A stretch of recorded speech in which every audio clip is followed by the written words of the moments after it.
Hey, what's up? I just got some news to go over. I know I'm a few days late on this, but Call of Duty has put out a post on X or Twitter. It's still weird to call it X. I don't like it. On Twitter, whatever. Put out a tweet. And I just want to go over that because it's kind of a big deal. And I think that we've gotten a little bit of a victory, and I want to explain why it's probably not as much of a victory as we probably think it is. So this is the post they put out. This is from the official Call of Duty account. It says, first off, thank you. Call of Duty has always been fueled by the community. Every match, every clip, every bit of feedback, you've shaped this franchise right alongside us. And that's 100% true. We've given them a lot of money over the years. We know there's been a lot of conversation recently about the identity of Call of Duty. Some of you have said we've drifted from what made Call of Duty unique in the first place: immersive, intense, visceral, and in many ways grounded. That feedback hits home and we take it seriously. I don't know how they wouldn't have heard all the feedback at this point, because there's been a lot. I've already addressed this, but last time I looked at it, there was like 30,000 likes on the video. And this was a video that had like 14 million views or something like that. There was, I want to say, like 300,000 dislikes. And I know that number can be a little bit off. There was a comment that said, this actually made me pre-order Battlefield 6, which is the competitor coming out. If you haven't heard about Battlefield 6, you're living under a rock. It's going to be the best game of the year by far. Maybe over the next couple of years, I don't know. And some of these likes, and it wasn't just that one, it was multiple. I don't remember what the other one said, but they were about Battlefield 6 or Call of Duty's trash or things like that. They're all negative. All the comments are negative. With the most likes, it's all negative. And some of those negative comments had more likes than the video itself. So this is obviously like a cultural movement at this point. And I'm here for it, honestly. I'm very excited about it. I'm glad that there's a lot of people, there's a lot of us that really think in a similar way, and we're not all just like going along with it like we have been. So I think it's a good thing. I think it's a good thing that they're at least like addressing it and not just ignoring us. So this is the important part. It says carry forward update. Operator skins and weapons from Black Ops 6 will no longer carry forward to BO7. So that's like their carry forward thing that they were talking about in the release, where they're going to carry forward like weapon blueprints, all these operator skins. And those are like all the crazy ones, like the American Dad ones and the Beavis and Butthead and the Nicki Minaj and all of the ones that we've complained about so much. A lot of us just hate seeing, because it doesn't belong in a modern military shooter. Like, it just, I don't know. Like, if I wanted to watch that, I'd turn on Hulu. You know, I don't really want to see that. I want to be like a soldier in an army and whatever. It just feels like Fortnite. And we've all kind of just commented about that and said how much we don't like it. And there's some people that do. I know there's some people that are upset about it. Like, if you look down below here, this guy's, well, can you refund this the money? Because I want the skins to carry over. Like, shut up, Xavier. Like, nobody wants your skins to carry over. Oh, people are stuck in the past. We're not stuck in the past. Like, we want what we want. Call of Duty is a military shooter. If you want to play Fortnite, go play Fortnite, dude. And if you bought a skin for Black Ops 6, how would you expect it to be in Black Ops 7? Unless I mean, maybe I'm wrong. Maybe they said that back when you bought it, that it was going to carry over. I don't think that's true. I don't really think that they've been saying that, but I could be wrong. I probably am. I probably am wrong. I've been wrong about a lot of things. And it says they still work in Warzone. Okay, so Xavier, you calm your tits, all right? Because by the looks of them, one fat guy to another, you got tits. I know for sure. For sure you got tits. Homeboy's got tits. You're going to be okay. Because you can just keep playing Black Ops 6 with all the cheaters. You can play Warzone. You'll be fine. If I'm going to be fat, I can come after other fat people. It's all right. But it still does work in Warzone. Like it says, XP tokens and gobble gums, whatever the hell that is, will carry over. Fighting cheaters. So this is another thing. I actually work in IT.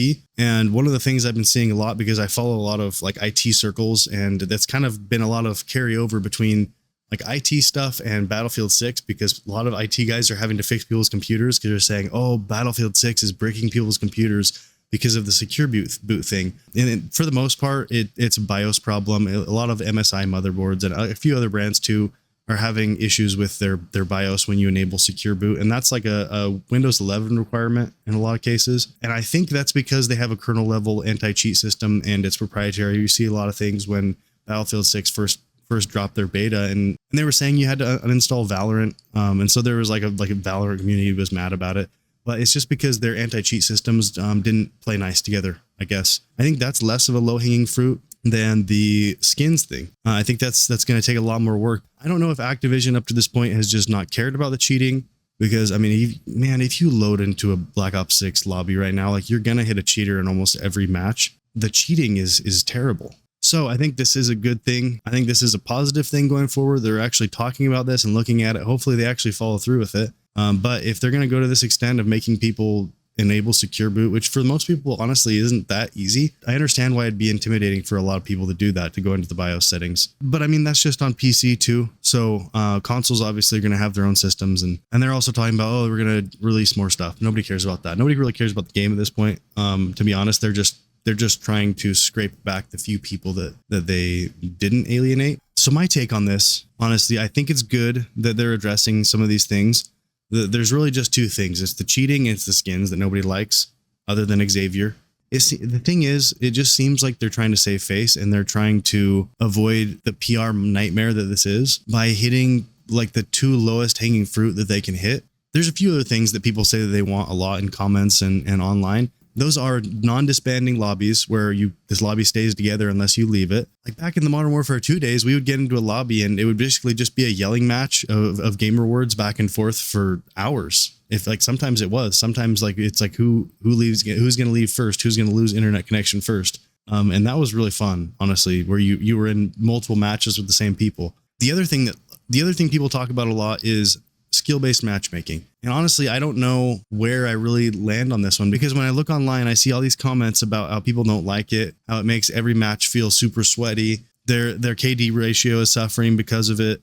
And I do get it from those people, because when you think about it, why do I only see arguments for why something sucks instead of seeing arguments for why it could be a good thing? And it seems like the only ones that are really arguing that it's a good thing are the companies themselves, until you look at a little bit of a broader picture. So not to go full streamer mode on you, but I just wanted to illustrate this in an understandable way. So if you look at a graph and you say, this axis is skill and this axis is like player count or like number of players, right? You're going to have something that looks similar to this right here. So there's really like 4 sections of this. So I think I'm somewhere around here. Like maybe I'm pretty average. Like this is hump is like kind of average players, right? I'm pretty average, maybe a little bit above average. I usually have a positive kill death ratio. I play a lot of video games because I can't afford a house and I'm depressed about it. So that's what I end up doing with most of my time when I'm not working.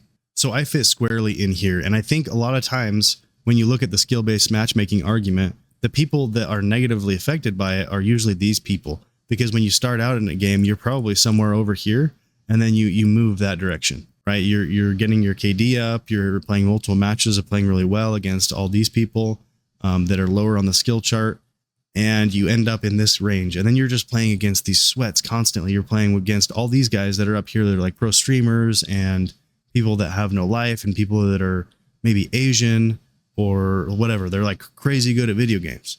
And you don't act like you don't know what I'm talking about. And so all these people, if you look at it, like these are the people that are very, very invested. These people care about video games. They're the ones talking about it. They're watching videos about it on YouTube. They're researching. They're seeing how to get their aim better. They're part of the aim community, whatever. These are all the sweats. And these are the people that care enough to go online and complain about it and talk about it in videos and watch videos about it and comment about it and make Reddit posts about it and complain. And they're trying to get the attention of companies and tell them how much they don't want skill-based matchmaking to be in the next game. And so that's why these are the only voices that you're really hearing if you're going to look into it online. Whereas the company has to worry about not only this section, but they have to worry about the entire scope. These people, this vocal half, that I will say it's probably about half, this vocal half is not worried in the slightest about these people over here. But the company has to be worried about those people because it's half of their sales. If these people at the very bottom of the skill chart, if they get online and they're just getting bent over a table constantly by all of these sweats, they're not going to want to play the game. And I understand that from a company's perspective. They want to keep sales up. They want to make sure that these people are going to buy the stupid skins. They want to make sure that these people are having fun. They keep logging in every day. They're going to get their money from them, whatever. Like, you have to understand that this is how the company's looking at it. Like they're not going to take a 50% pay cut just so that you don't have to play against sweats. Like, they know you're still going to play the game either way, whether you're with sweats or not. Like, these people probably won't. They probably just won't pick up the game anymore, and they may refund it, and they're not going to buy the next one. And these are the people too that you're never going to hear from online. They're never going to watch a video. They're watching a game. They're watching football. Like, they're not going to be online talking about video games, but they are going to buy the game. They're going to give the company money. So when you look at it from that perspective, this stuff is kind of low-hanging fruit that those other people, you take the people on the bottom half of that skill chart and you tell them, we're going to get rid of cheaters. Great. I have no problem with that. You tell them we're going to get rid of some of these goofy skins. Like, they're not really going to care, to be honest. Like, most of them probably didn't buy the skins anyways. Like, I'm making fun of Xavier a little bit, but he's probably a pretty good player. He's probably in the top half of that graph. So he's obviously going to be thinking about this, and maybe he bought the skins, whatever. Both of these things are not going to upset that group on the bottom half of the spectrum. But if you take out skill-based matchmaking and you leave them in lobbies for multiple matches where people are being mean, maybe they're not going to play as much. And maybe that's how Activision's looking at it. So are they really listening to you guys that are complaining about this stuff on the videos? The community? I don't know if I would make that argument that they are. It seems like this is a PR move.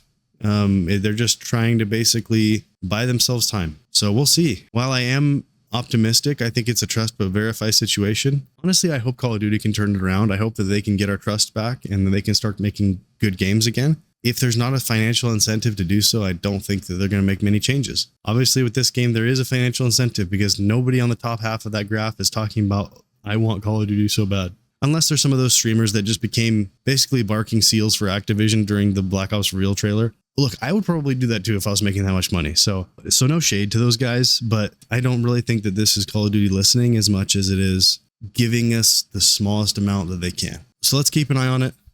Thanks for watching the video. Subscribe if you like the video, if you watched this far, if you like my commentary. I'm going to keep making videos like this in the future. So subscribe if you liked it, and you're gay.